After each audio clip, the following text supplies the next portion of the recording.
अजय शुक्ला, एक चीज ये बताइए, जो मैं मुझसे कोई लोग कह रहे हैं आपने टाइटल लगाया, टाइटल मैंने इसलिए लगाया था कि राहुल गांधी को एक बार चौकीदार चोर है, और वो जिस ढंग से बीजेपी ने उसको यूज कर लिया, मतलब चौकीदार चोर है को, फिर उसके बाद प्रशांत किशोर जी थे, मैं भी चौकीदार, और सब लोग चौकीदार हो गए, सुप्रीम कोर्ट में फंसाया गया। अच्छा, होता क्या है कि जब आप ये नोटिस वोटिस देते हैं तो दिक्कत तो होती है भाई, जो जिसके आदमी नोटिस है उसके उसके दो चार अच्छे लोग उस पर लगेंगे, कैसे जवाब देना है, क्या देना है, क्या देना है। सुप्रीम कोर्ट में भी ये मामला गया था। इस पक्ष से मैं आपसे कह रहा हूं कि राहुल गांधी शायद इस समय सबसे सबसे ठीक ढंग से वो लड़ाई लड़ रहे हैं, कई फ्रंट पे लड़ रहे हैं। उस पर क्या फर्क पड़ जाएगा, क्योंकि अडानी जी तो इस समय पूरी ताकत झोंके रहेंगे कि किसी तरह से राहुल गांधी बोलना कम कर दे। तो जो मेरा बेसिक प्रश्न अभी भी है कि ये जो नोटिस दी जा रही हैं, बोलने नहीं दिया जा रहा है, माइक ऑफ किया जा रहा है। अब ओम बिरला ऑन रिकॉर्ड कह रहे हैं कि अब तो आप कहेंगे ना कि मैंने आपका माइक ऑफ नहीं किया था, इसका मतलब कभी ना कभी किया था। तो राहुल गांधी की इससे जो जो भी स्पीड है उस पर कुछ फर्क पड़ेगा? मुझे लगता है कि देखिए, अब ये कहने को हो जाएगा कि देखिए न माइक ऑफ होता है, आप ही गलत बोलते हैं और इसीलिए मजबूरन माइक ऑफ करना पड़ता है। तो पहली बात तो ये है। दूसरी चीज ये है कि जो आप सरकार के मुताबिक बोले तो कोई परेशानी नहीं है, लेकिन सरकार के खिलाफ बोलेंगे तो परेशानी है। तो इसलिए आप क्यों बोलते हैं? तो राहुल गांधी को ये बात समझनी चाहिए कि उन्हें सरकार के खिलाफ नहीं बोलना चाहिए। उन्हें चलिए सरकार के खिलाफ थोड़ा बहुत बोल लें, लेकिन मोदी के खिलाफ नहीं बोलना चाहिए। और जिन घोटालों में मोदी खुद शामिल है उन पे आपका जवाब मांगे, ये तो बिल्कुल गलत है। ऐसा नहीं आपको करना चाहिए। आपको तो उनकी बात करनी चाहिए जिनमें क्या कहते हैं, मोदी जी इन्वॉल्व नहीं है, उन सब की बात करनी चाहिए। तो यदि उनकी बात करेंगे तभी ठीक रहेगा। तो शायद यही संदेश है और यही कहना चाह रहे हैं। तो यही बात ओम बिरला ने कही है कि साहब इस तरह की स्थितियां हैं तो फिर आपको इस तरह से बोलने का हक नहीं है। और आप वो बात कहते हैं कि मैं अभी राकेश भाई की बात सुन रहा था, बिल्कुल सही है। मुझे भी एक अभी मित्र में जब आ रहा था यहाँ, उसी समय एक मित्र का फोन आया, तो गाड़ी चलाते हुए ही बात कर रहा था। तो उन्होंने एक चीज कही कि यार इतना सब ये कर रहे हो, इतनी वो कर रहे हो, इससे तुम्हें क्या फायदा है? मैंने कहा मैंने अपने फायदे के लिए नहीं किया, मैं तो देश के लिए, लोकतंत्र के लिए, इसके लिए उसके लिए। कहा यार ये कीड़ा निकाल दो, किसी को कोई फर्क नहीं पड़ता है। तो बिल्कुल सही है। मतलब मैं ये देख रहा हूँ, फील कर रहा हूँ कि लोग, किसी को कोई फर्क नहीं पड़ता है। तो जब फर्क ही नहीं पड़ता है तो हम आप लड़ते रहें। तो ऐसे राहुल गांधी चाहे जितना लड़ते रहें, जिनको एजेंडा चलाना है वो एजेंडा ही चलाएंगे। वो कुछ नहीं। मैं इसका उदाहरण देता हूँ। गौ हत्या पे इतना शोर मचाते थे, उदाहरण के लिए पंचकुला जिले में मनसा माता का मंदिर है, उसी के साथ में गौशाला है, सरकारी है, और वो एनजीओ को दी जाती है वो करने के लिए। तो यहाँ पे एनजीओ की बजाय एक व्यक्ति हैं जो इस समय पंचकुला के मेयर भी हैं। मेयर बनने के पहले वो वही आज भी उसी के अध्यक्ष हैं। तो मेयर बनने के पहले वो सिर्फ उसके अध्यक्ष थे और उसको अपना पूरा चलाते थे, वही संचालन करते थे। उन्हीं के संचालनशिप में एक 125 राउंड फिगर में 125 गाय 24 घंटे में मर गई। और मरने के बाद इतना शोर मचा, सब कुछ हुआ, ये हुआ वो हुआ, और अंत में क्या हुआ कि भारतीय जनता पार्टी ने उन्हीं को यहां पंचकुला के मेयर की टिकट दे दी और साहब वो रिकॉर्ड उनसे जीत गए। तो ये आप देखिए। उदाहरण और एक दे देता हूं। अभी परसों की बात है, करनाल में जो है करीब 50 से ऊपर गाय मर गई। तो आप ये समझिए, और उसके बाद में सरकार कुछ नहीं, कोई शोर नहीं, कोई आवाज नहीं, कोई गौरक्षक नहीं, कहीं पे ना इधर दिखाई दिए थे ना उधर दिखाई दे रहे हैं। और वहीं इसी हरियाणा में बेचारा कोई एक गाय लेके जा रहा होता है, वास्तव में अपनी कहीं मारने नहीं ले जा रहा होता है, तो भी उसको पीट पीट के लिंच करके मार दिया जाता है। तो हालात ये है कि यहां पर किसी को मतलब नहीं है। अदानी लूट रहे हैं तो देश के लिए लूट रहे हैं ना। मोदी यदि जमा कर रहे हैं, मान लीजिए आपकी जेब से निकाल रहे हैं, आपको महंगा दे रहे हैं, तो देश के लिए कर रहे हैं ना। तो साहब जब सब कुछ मोदी देश के लिए कर रहे हैं तो फिर उन्हें आप क्यों कह रहे हैं, उन पर सवाल क्यों उठा रहे हैं? लूटने दीजिए, वो करने दीजिए। तो जनता तो चाहती है कि लूटने, वो लूटेंगे तभी तो देश बनेगा, और देश तभी बनेगा जब भाजपा बनेगी। भाजपा के 5 स्टार और 7 स्टार होटल जैसे कार्यालय बनेंगे। तो साहब ये सब देश के ही लिए तो बना रहे हैं। मोदी जी कुछ खुद ले जाएंगे? उनके आगे पीछे है क्या जो ले जाएंगे? मोदी जी जितना कुछ ये जमा कर रहे हैं, सब कुछ लूटा जा रहा है, सब कुछ किया जा रहा है, सारी चीज लूट के और सब कुछ के रॉबिनहुड है मोदी जी।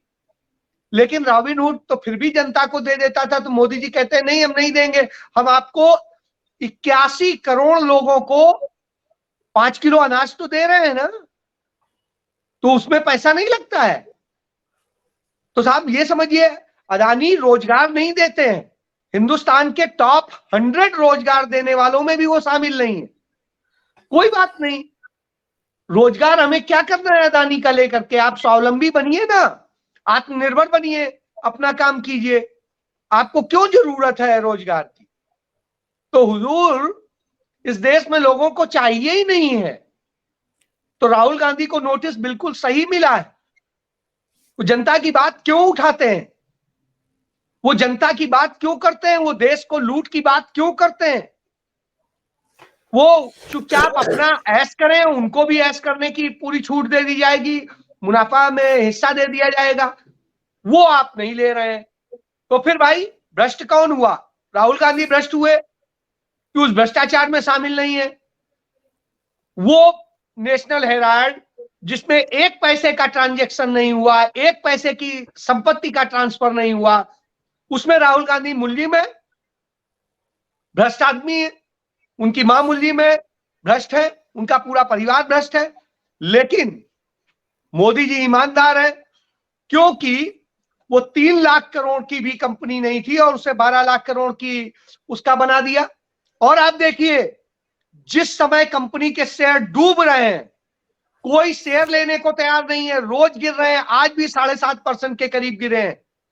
इसके बावजूद आप देखिए कितनी बड़ी चीज है, एसबीआई उन्हीं बैंक, उसी के शेयर गिरवी रखती है और पूरे मूल्य पर रखती है। ये नहीं है कि आज के मूल्य पे रख रही है। तो आप सोचिए, राष्ट्र के लिए तो हो रहा है, ये सारा जो नुकसान है ये राष्ट्र के लिए है। राष्ट्र बनाना है तो ये नुकसान सहने पड़ेंगे ना। तो साहब इसलिए राहुल गांधी दोषी हैं। अजय भाई, वही एक प्रश्न तो आपसे भी, क्योंकि ये इसलिए मैं पूछ ले रहा हूं कि हर एक अपने अपने ढंग से देख रहा है। जैसे शीतल जी को मैंने कहा, जब एक आदमी कुछ पूछ ले रहा है ना, तो आपका फिर रिचार्ज आप हो जाता है, आपको लगता है नहीं ठीक है, एक जिम्मेदारी है।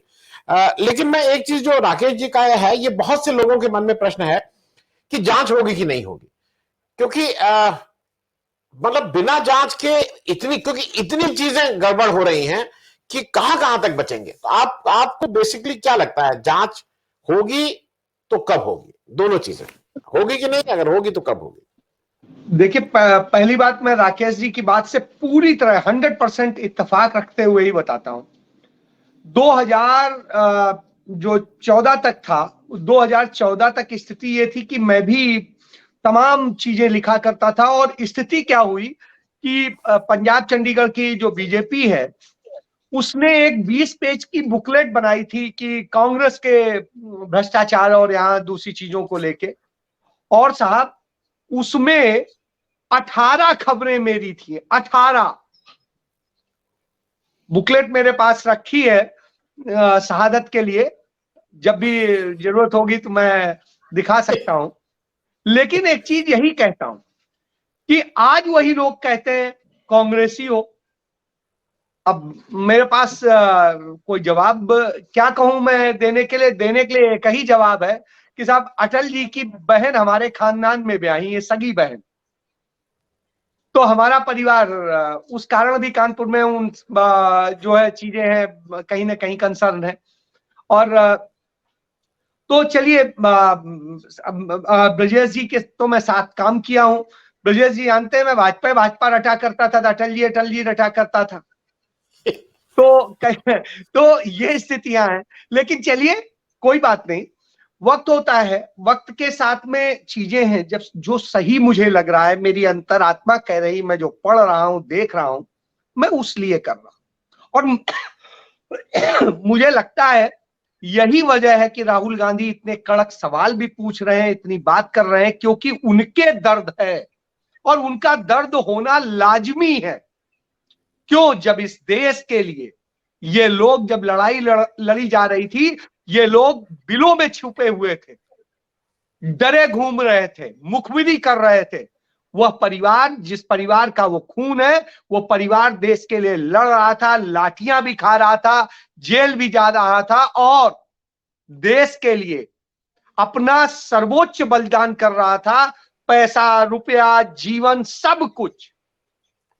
तो स्वाभाविक सी बात है। और जब देश आजाद हुआ तो बनाने की बारी आई, तो उस देश में जहां खाने के लिए रोटी नहीं थी, हाथ में रोजगार नहीं था, किसानों के पास में उपजाने के लिए न खेत में स्थितियां थी, न उस तरह से उसको जो भी संसाधन थे वो मौजूद थे, बच्चे बहुत जल्दी मर जाते थे, जन्मते ही बहुत सारे बच्चे मरते थे। क्या डेथ रेट है उस समय का, आप समझ सकते हैं। उसके बाद में जो औसत आयु थी हिंदुस्तान में, वो भी 60 साल नहीं थी, तो आप समझ सकते हैं 50 साल के इर्द गिर्द थी।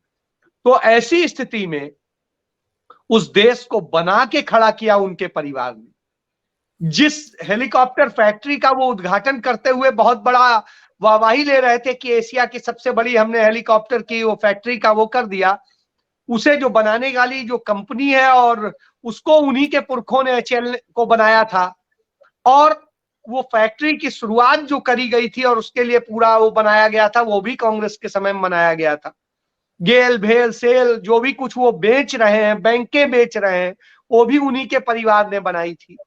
तो दर्द होना स्वाभाविक है कि हमने शिक्षा के संस्थान बनाए, हमने मेडिकल कॉलेजेस बनाए, हमने हॉस्पिटल्स बनाए, हमने सब कुछ किए, हमने तो क्रेडिट नहीं लिया।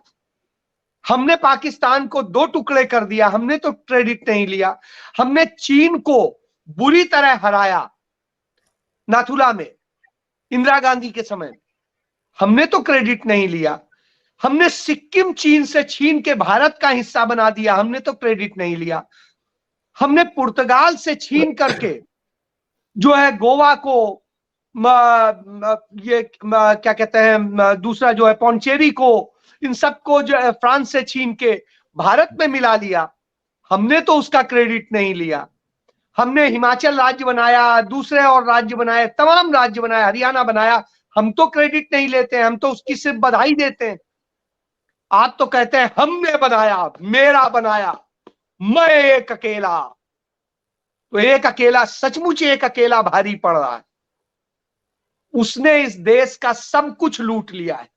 अदानी का तो एक है, आप अंबानी का ही देख लिया, अनिल अंबानी का 2 लाख करोड़ का उन पर लोन था, और फिर उन्होंने अपने आप को दिवालिया घोषित किया। दिवालिया घोषित करने के बाद में वो आलीशान महल में रहते हैं। उतना अच्छा भगवान करे सबको ही वैसा दिवालिया हो जाए। तो साहब, ऐसो आराम सब कुछ है, और स्थिति क्या है उसमें, 1,90,000 करोड़ रुपए जो है बैंकों के बट्टे खाते में डाल दिए गए, माफ हो गए, सब कुछ हो गया, और 10% में सेटल कर दिया गया। यानी उन्हें सिर्फ जो है 20 करोड़ देने पड़े। तो आप समझ सकते हैं कि किस तरीके से खेल है कि इस देश का सब कुछ लूट लो, सब कुछ कर लो, चंद पैसे दे के सारा सेटल कर लेना, ऐश से जीना, इसी पैसे से पूरा एंजॉय करना, ये मोदी सिखा रहे हैं। और ये सिर्फ एक उदाहरण नहीं है, अदानी एक उदाहरण नहीं है, अनिल अंबानी एक उदाहरण नहीं है, ऐसे 100 उदाहरण मौजूद है, 100। आप चाहे इसको किसी में भी देख लें। आप पीरामल ने जो कंपनी ली है ये वीडियोकॉन की, उसको देख लीजिए, इसी तरीके से उसमें धन ली है। पतंजलि को ने जैसे खरीदा है राकेश भाई के जिले से है, इंदौर से, वो कंपनी का कितना पैसा गया। मतलब सामने खड़ा है, एक लूट होती तो बात करते साहब, यहां तो लुटेरों का गैंग है और लूट के खड़ा है देश को। और कैसे कैसे लूट रहा है, राफेल के नाम पे लूट रहा है, इतना बड़ा घोटाला, उसे घोटाला भी मानने को तैयार नहीं है। उनके में तो जो घोटाला भी नहीं होता था उसे भी कौन सा गेट बता देते थे। तो आप समझिए, खुद ही आके अपनी सरकार में कह रहे हैं नहीं वो तो घोटाला था ही नहीं। अदालत में कहा, आकर के जिस आदमी ने कहा था ये गड़बड़ हुई है, उसने आके शर्मा ने आके माफी मांग ली, विनोद शर्मा ने। तो आप ये समझिए, तो इस तरह से स्थिति है। नृपेंद्र मिश्रा, जिन्होंने राम भक्तों पे कहा जाता है, जो लांछित किया जाता है मुलायम सिंह यादव को कि उनपे गोली चलवाई, तो गोली चलाने का आदेश देने वाला सेक्रेटरी नृपेंद्र मिश्रा था, आज वही राम मंदिर ट्रस्ट का चेयरमैन है। और क्या लेंगे।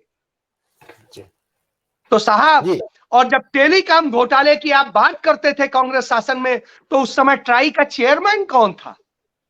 नृपेंद्र मिश्रा। क्यों भूल जाते हैं? तो हुजूर, भ्रष्टाचार में आप बैठे हैं, कॉमनवेल्थ घोटाला जब आप कहते हैं, तो उस घोटाले में शामिल लोग सुधांशु मित्तल से लेके सारे कौन थे? वो तो भाजपा के हैं।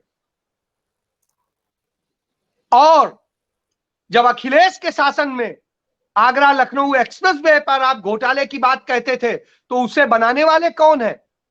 नवीन जैन, उनकी कंपनी।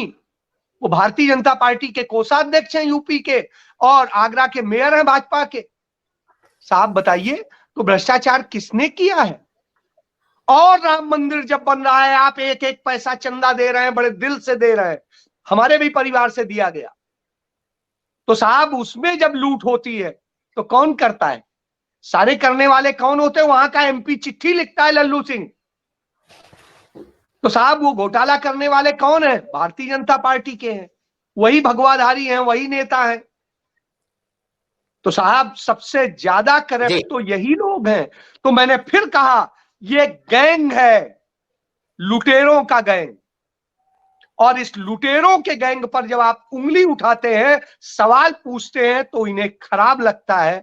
और जब खराब लगता है तो आपको नोटिस भी मिलती है, एफआईआर भी दर्ज होती है, और भी बहुत कुछ होता है। हम तो इसके लिए तैयार हैं, क्योंकि हम तो, मैं कल परसों एक दिन एक पिक्चर देख रहा था, थोड़ी पुरानी थी, मैंने देखा उसके लगभग सारे कलाकार जो है आज इस दुनिया में नहीं है। मैं सोच रहा था कि देखो, इन्होंने तो कम से कम फिल्म बना के अपने आप को जीवित, हम कम से कम उनकी फिल्म की प्रशंसा कर रहे हैं जाने के बाद। लेकिन कुछ लोगों की फिल्म होगी, जब आएगी तो उसी समय थूकेंगे, यदि कहीं लोकतंत्र रहा तो। जी बस अजय जी, मुझे एक ही चीज है कि सारा आपने उनको कह दिया, उस पैसे का कुछ इलेक्शन बॉन्ड भी खरीद के दिया जाता है। अरे थोड़ा सर, मैं फिर क्या कह रहा हूं, घोटाला हो क्यों रहा है? जिस भारतीय जनता पार्टी के पास 2014 में अपनी सभाएं करने के लिए दुनिया में चंदा मांगते घूमते थे और लोग डांट देते थे, आज वो भारतीय जनता पार्टी किसी से मांगते नहीं आती है। जी 5 स्टार होटल जैसे दफ्तर हैं, और सारे दफ्तर कितने 650 जिलों में दफ्तर बन चुके हैं। तो आप कल्पना करिए, और जो राष्ट्रीय कार्यालय है वो तो 7 स्टार होटल है। अजय जी, भोपाल में प्रदेश मुख्यालय बन रहा है बीजेपी का, उस पर हेलीकॉप्टर उतरेगा छत पे। मैं यही तो कह रहा हूं सर, यहां पर भी पंचकुला में जो बना है, वो चंडीगढ़ पंचकुला के बॉर्डर की जमीन, यहां पर नहीं होना चाहिए था, सेक्टर नहीं कटना चाहिए था, रिजर्व इलाका था सुखना लेक के पास का, उसे पहले मंजूरी दी गई, सेक्टर कटा, और फिर उसके बाद में वहां शानदार वो बना। एक तरफ गोल्फ वो रेंज है, एक तरफ शानदार मनसा माता मंदिर का वो पूरा शानदार इलाका है, पूरा उधर की भी। तो ये आप समझिए सबसे प्राइम लोकेशन, और जमीन आज एंजॉय कीजिए।